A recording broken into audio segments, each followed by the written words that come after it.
de fato, por isso que a nossa preocupação 2 ou 3 dias antes em emitir nota técnica e depois os avisos meteorológicos que acabaram confirmando.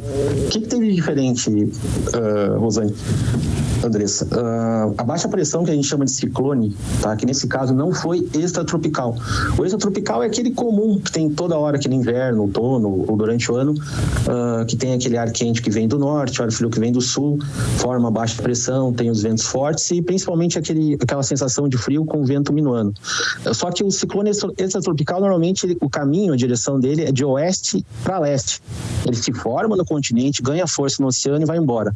Esse que começou lá no final da sexta, principalmente durante o sábado, madrugada de sábado e domingo, se formou aqui na costa do Rio Grande do Sul, ganhou força exatamente ali entre Pelotas, Capão do Leão, Arroio Grande, Jaguarão, aquela área do sul do estado, com pressão atmosférica baixa. E essa pressão atmosférica baixa produziu ventos fortes naquela região, que passaram dos 80, 90 km por hora. Teve algumas estações ali do IMET, entre Jaguarão, principalmente ao sul ali de Canguçu, que registraram ventos em torno de 90 km por hora. E aí depois, durante o dia, a diferença que causou toda aquela vendaval, tanto em Porto Alegre como na região lá de Butiá, que a gente teve aqueles transtornos, principalmente ali Santa Cruz, Canguçu, foi que aquela baixa pressão ela caminhou de sul para norte, então ela foi se deslocando durante o dia. O núcleo desse sistema ali é quente e a borda é fria, diferente de um ciclone extratropical que normalmente predomina o ar frio. E aí durante o dia, principalmente na metade do domingo, né, a gente teve aqueles vendavais, os ventos aqui no aeroporto Salgado Filho chegaram em torno de 83 km por hora, tá? Várias áreas entre a grande Porto Alegre, a região dos vales, carbonífera, imediatamente aqui no entorno do litoral norte também. A gente teve notícias aí do final da tarde e noite com um vendaval bem sério e foram os transtornos. Muitos galhos, né, que a gente viu quebrados, a rede de energia elétrica novamente tendo esse impacto bem grande. E esse sistema que se batizou normalmente a Marinha, quando acontece esse tipo de fenômeno, que normalmente é uma frequência de 1 a 2 vezes por ano. Tá? Por isso que o fato inusitado.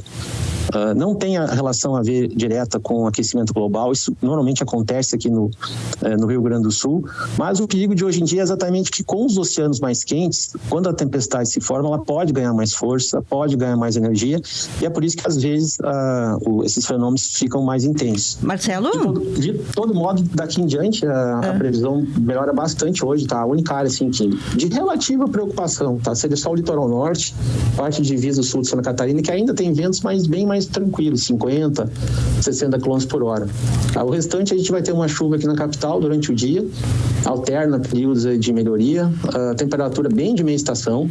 Pois esse frio, Schneider, esse frio continua? Porque o pessoal tá achando que não tá perto do verão, não. E os ouvintes perguntando também, Marcelo, sobre o Natal, para ver se dá para fazer churrasco na laje.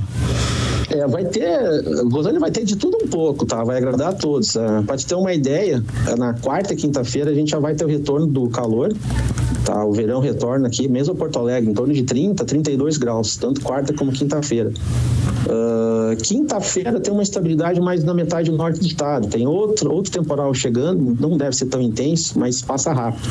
Final de semana melhor, e para o Natal, a previsão está um pouco ainda distante, mas a gente deve ter alguma estabilidade passageira, principalmente no centro-norte do estado. Tá? Tanto Natal como Ano Novo podem ter instabilidade, mas uma diferença que a gente vai ter a partir de agora é que a janela de tempo seco, a janela de tempo bom vão ser maiores. Tá? A gente vai sempre alternar períodos bons de sol, temperatura subindo, mas ainda até o final do ano, acredito, com a passagem dessas frentes. Então, essa previsão a gente tem que detalhar com um período de 3, 4 dias. O que está acontecendo? Tá?